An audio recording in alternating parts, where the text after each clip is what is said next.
आपका पहला सवाल है, भारत की संघीय व्यवस्था को किस नाम से जाना जाता है? Option A Lok Sabha, B Rajya Sabha, C प्रतिनिधि सभा, डी संसद। आपका सही जवाब होगा ऑप्शन डी संसद। आपका अगला सवाल है, भारतीय संसद के कितने सदन हैं? Option A 1, B 2, C 3, D 4। आपका सही जवाब होगा ऑप्शन बी 2। आपका अगला सवाल है, संसद के किस सदन को प्रतिनिधि सभा भी कहा जाता है? ऑप्शन ए लोकसभा को, बी राज्यसभा को, सी उपरोक्त दोनों को, डी इसमें से किसी को नहीं। आपका सही जवाब होगा ऑप्शन ए लोकसभा को। आपका अगला सवाल है, संसद का लोकप्रिय सदन है? Option A Lok Sabha, B Rajya Sabha, C उपरोक्त दोनों, डी इसमें से कोई नहीं। आपका सही जवाब होगा ऑप्शन ए लोकसभा। आपका अगला सवाल है, संसद का अस्थायी सदन है? Option A Lok Sabha, B Rajya Sabha, C उपरोक्त दोनों, डी इसमें से कोई नहीं। आपका सही जवाब होगा ऑप्शन बी राज्यसभा। आपका अगला सवाल है, भारतीय संसद बनती है? ऑप्शन ए केवल लोकसभा द्वारा, बी राज्यसभा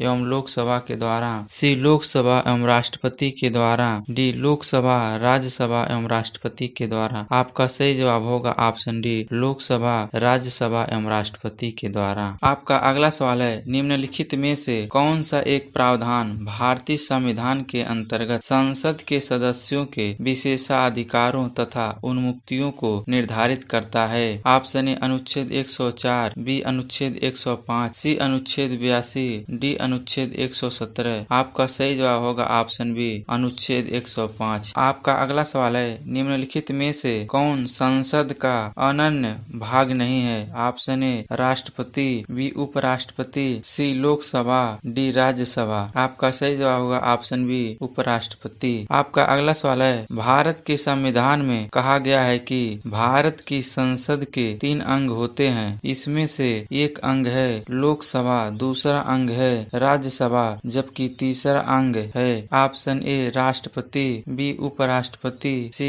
प्रधानमंत्री, डी लोकसभा अध्यक्ष। आपका सही जवाब होगा ऑप्शन ए राष्ट्रपति। आपका अगला सवाल है, भारतीय संसद के कितने अंग हैं? Option A 2, B 3, C 4, D 1। आपका सही जवाब होगा ऑप्शन बी 3। आपका अगला सवाल है, भारतीय संविधान के किस अनुच्छेद में कहा गया है कि संघ के लिए एक संसद होगी जो राष्ट्रपति और 2 सदनों से मिलकर बनेगी? ऑप्शन ए अनुच्छेद 74, बी अनुच्छेद 79, सी अनुच्छेद 80, डी अनुच्छेद 85। आपका सही जवाब होगा ऑप्शन बी अनुच्छेद 79। आपका अगला सवाल है, निम्नलिखित कथनों में कौन असत्य है? ऑप्शन ए लोकसभा को संसद का प्रथम सदन कहा जाता है, बी राज्यसभा को संसद का द्वितीय सदन कहा जाता है, सी राज्यसभा एक अस्थायी सदन है, डी लोकसभा संसद का लोकप्रिय सदन है। आपका सही जवाब होगा ऑप्शन सी राज्यसभा एक अस्थायी सदन है। आपका अगला सवाल है, निम्नलिखित कथनों में कौन सही है? ऑप्शन ए लोकसभा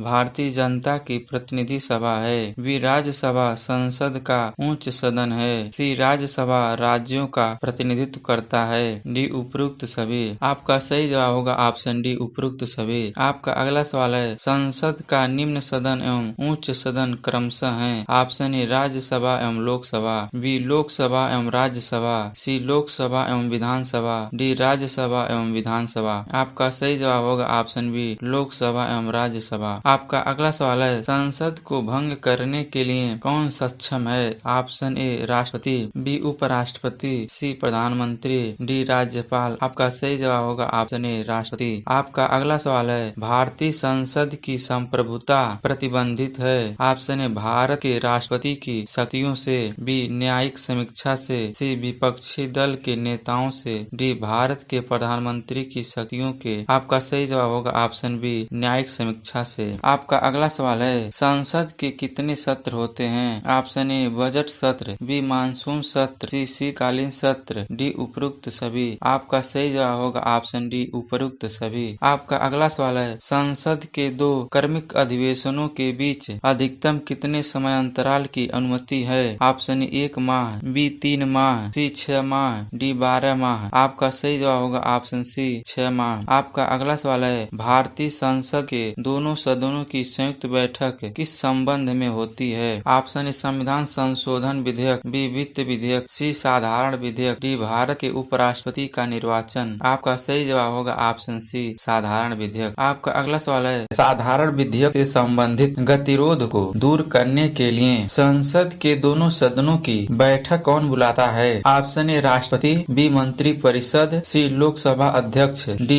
राज्यसभा का सभापति। आपका सही जवाब होगा ऑप्शन ए राष्ट्रपति। आपका अगला सवाल है, लोकसभा व राज्यसभा की संयुक्त बैठक कब होती है? ऑप्शन ए राष्ट्रपति जब बुलाए, बी लोकसभा एवं राज्यसभा में मतभेद होने पर, सी संसद का सत्र शुरू होने पर, डी इसमें से कोई नहीं। आपका सही जवाब होगा ऑप्शन बी लोकसभा एवं राज्यसभा में मतभेद होने पर। आपका अगला सवाल है, संसद के दोनों सदनों के साथ साथ बैठने पर निम्न होता है। ऑप्शन ए भारत के उपराष्ट्रपति का चुनाव, बी संविधान संशोधन बिल को स्वीकार करना, सी एक बिल जिस पर दोनों सदन सहमत न हो उस पर विचार करना और पास होना, डी भारत के राष्ट्रपति का चुनाव। आपका सही जवाब होगा ऑप्शन सी एक बिल जिस पर दोनों सदन सहमत न हो उस पर विचार करना और पास होना। आपका अगला सवाल है, यदि किसी सामान्य विधेयक पर राज्यसभा और लोकसभा के बीच गतिरोध आता है तो उसका समाधान कौन करेगा? ऑप्शन ए राष्ट्रपति, बी मंत्री परिषद, सी संसद का संयुक्त सत्र, डी उच्चतम न्यायालय। आपका सही जवाब होगा ऑप्शन सी संसद का संयुक्त सत्र। आपका अगला सवाल है, स्वतंत्र भारत के संसदीय इतिहास में अभी तक कितनी बार संयुक्त बैठक बुलाई गई है? ऑप्शन ए 2 बार, बी 4 बार, सी 3 बार, डी 5 बार। आपका सही जवाब होगा ऑप्शन सी 3 बार। आपका अगला सवाल है, क्या राष्ट्रपति या उपराष्ट्रपति कभी संयुक्त अधिवेशन की अध्यक्षता करते हैं? ऑप्शन ए हाँ, बी कभी नहीं, सी यदि संसद ऐसा चाहे, डी इसमें से कोई नहीं। आपका सही जवाब होगा ऑप्शन बी कभी नहीं। आपका अगला सवाल है, संसद के दोनों सदनों के संयुक्त अधिवेशन की अध्यक्षता कौन करता है? ऑप्शन ए राष्ट्रपति, बी उपराष्ट्रपति, सी प्रधानमंत्री, डी लोकसभा अध्यक्ष। आपका सही जवाब होगा ऑप्शन डी लोकसभा अध्यक्ष। आपका अगला सवाल है, संसद के संयुक्त बैठक को कौन संबोधित करता है? ऑप्शन ए प्रधानमंत्री, बी स्पीकर, सी डिप्टी स्पीकर, डी राष्ट्रपति। आपका सही जवाब होगा ऑप्शन डी राष्ट्रपति। आपका अगला सवाल है, भारत में संसद के दोनों सदनों की संयुक्त बैठकें किस लिए आयोजित की जाती हैं? ऑप्शन ए भारत के राष्ट्रपति को निर्वाचित करने के लिए, बी भारत के उपराष्ट्रपति को निर्वाचित करने के लिए, सी संविधान संशोधन विधेयक को अंगीकार करने के लिए, डी उस विधेयक पर विचार करने और उसे पारित करने के लिए जिस पर दोनों में मतभेद हो। आपका सही जवाब होगा ऑप्शन डी उस विधेयक पर विचार करने और उसे पारित करने के लिए जिस पर दोनों में मतभेद हो। आपका अगला सवाल है, संसद के संयुक्त अधिवेशन में विधेयक पारित होता है। ऑप्शन ए दोनों सदनों के कुल सदस्यों के सामान्य बहुमत द्वारा, बी दोनों सदनों के कुल सदस्यों के 2/3 बहुमत द्वारा, सी दोनों सदनों के कुल उपस्थित तथा मतदाता सदस्यों के सामान्य बहुमत द्वारा, डी दोनों सदनों के कुल उपस्थित तथा मतदाता सदस्यों के 2/3 बहुमत द्वारा। आपका सही जवाब होगा ऑप्शन सी दोनों सदनों के कुल उपस्थित तथा मतदाता सदस्यों के समान बहुमत द्वारा। आपका अगला सवाल है, संविधान संशोधन प्रस्ताव के संबंध में दोनों सदनों में मतभेद होने की स्थिति में ऑप्शन ए लोकसभा की इच्छा अनुसार पारित होता है, बी राज्यसभा की इच्छा अनुसार पारित होता है, सी संयुक्त अधिवेशन में फैसला होगा, डी प्रस्ताव गिर जाएगा। आपका सही जवाब होगा ऑप्शन डी प्रस्ताव गिर जाएगा। आपका अगला सवाल है, संसद की कार्यवाही सूची में प्रथम विषय होता है। ऑप्शन ए शून्यकाल, बी प्रश्नकाल, सी ध्यानाकर्षण प्रस्ताव, डी स्थगन प्रस्ताव। आपका सही जवाब होगा ऑप्शन बी प्रश्नकाल। आपका अगला सवाल है, कौन सी प्रथा संसदीय प्रणाली को भारत की देन है? ऑप्शन ए शून्यकाल, बी कटौती प्रस्ताव, सी स्थगन प्रस्ताव, डी मंत्रालयों की मार्गों का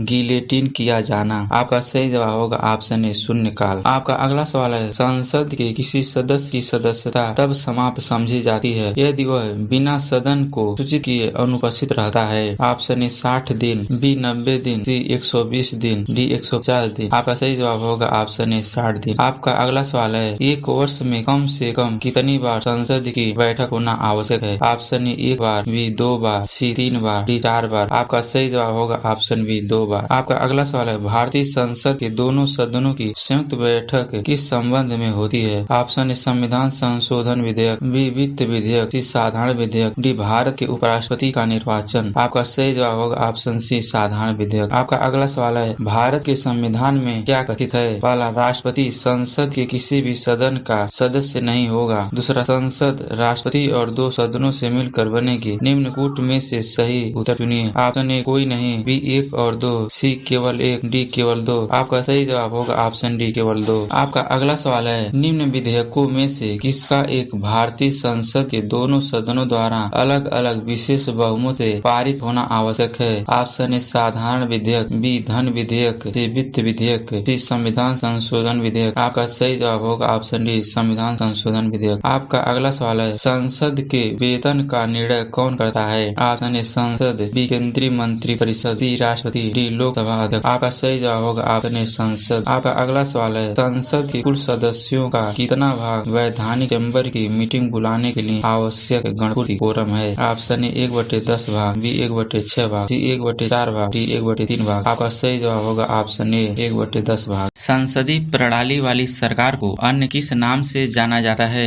ऑप्शन ए अनुक्रियाशील सरकार, बी उत्तरदायी सरकार, सी संघीय सरकार, डी राष्ट्रपति सरकार। आपका सही जवाब होगा ऑप्शन सी संघीय सरकार। आपका अगला सवाल है, भारतीय राजनीतिक व्यवस्था में कार्यपालिका के अधीन रहकर कार्य करती है? ऑप्शन ए न्यायपालिका, बी विधान पालिका, सी चुनाव आयोग, डी संघ लोक सेवा आयोग। आपका सही जवाब होगा ऑप्शन ए न्यायपालिका। आपका अगला सवाल है, संविधान लागू होने के बाद सर्वप्रथम त्रिशंकु संसद का गठन कब हुआ? Option A 1980, B 1989, C 1991, D 1977। आपका सही जवाब होगा ऑप्शन बी 1989। आपका अगला सवाल है, अस्थायी संसद भारत में कब तक अस्तित्व में रही? ऑप्शन ए 25 जनवरी 1950, बी 31 दिसंबर 1950, सी 18 सितंबर 1951, डी 17 अप्रैल 1952। आपका सही जवाब होगा ऑप्शन डी 17 अप्रैल 1952। आपका अगला सवाल है, भारत की पार्लियामेंट का उद्घाटन कब हुआ था? ऑप्शन ए 1917 में, बी 1927 में, सी 1937 में, डी 1947 में। आपका सही जवाब होगा ऑप्शन बी 1927 में। आपका अगला सवाल है, संसद के दोनों सदनों का सत्रावसान कौन करता है? ऑप्शन ए संसदीय मामलों के मंत्री, बी राष्ट्रपति, सी उपराष्ट्रपति, डी लोकसभा अध्यक्ष। आपका सही जवाब होगा ऑप्शन बी राष्ट्रपति। आपका अगला सवाल है, संसद के किन सदस्यों को गैर सरकारी सदस्य कहा जाता है? ऑप्शन ए विरोधी दल के सांसद को, बी मंत्री के अलावे अन्य प्रत्येक सांसद को, सी कैबिनेट मंत्री के अलावे अन्य सभी सांसद को, डी निर्दलीय सांसद को। आपका सही जवाब होगा ऑप्शन बी मंत्री के अलावे अन्य प्रत्येक सांसद को। आपका अगला सवाल है, भारत सरकार के निर्णयानुसार संसद का एक सदस्य अपने क्षेत्र के विकासात्मक कार्यक्रमों हेतु कितनी राशि खर्च कर सकता है? ऑप्शन ए 1 लाख रुपए, बी 10 लाख रुपए, सी 1 करोड़ रुपए, डी 5 करोड़ रुपए। आपका सही जवाब होगा ऑप्शन डी 5 करोड़ रुपए। आपका अगला सवाल है, किसी संसद सदस्य की अयोग्यता के संदर्भ में निर्णय कौन करता है? ऑप्शन ए अध्यक्ष, बी अध्यक्ष या सभापति, सी राष्ट्रपति, डी उपरोक्त में से कोई नहीं। आपका सही जवाब होगा ऑप्शन सी राष्ट्रपति। आपका अगला सवाल है, भारत की संचित निधि से धन निर्गम पर किसका नियंत्रण है? ऑप्शन ए महानियंत्रक एवं महालेखा परीक्षक, बी भारत के वित्त मंत्री, सी अधिकृत मंत्री, डी संसद। आपका सही जवाब होगा ऑप्शन डी संसद। Thanks for watching my video. Please subscribe this channel. अगर आपको इस तरह का वीडियो देखना है तो मेरे चैनल को सब्सक्राइब कर लीजिए, साथ ही बेल आइकन को भी प्रेस कर लीजिए, जिससे आने वाले नेक्स्ट वीडियो का लिंक आपके पास पहुंचता रहे।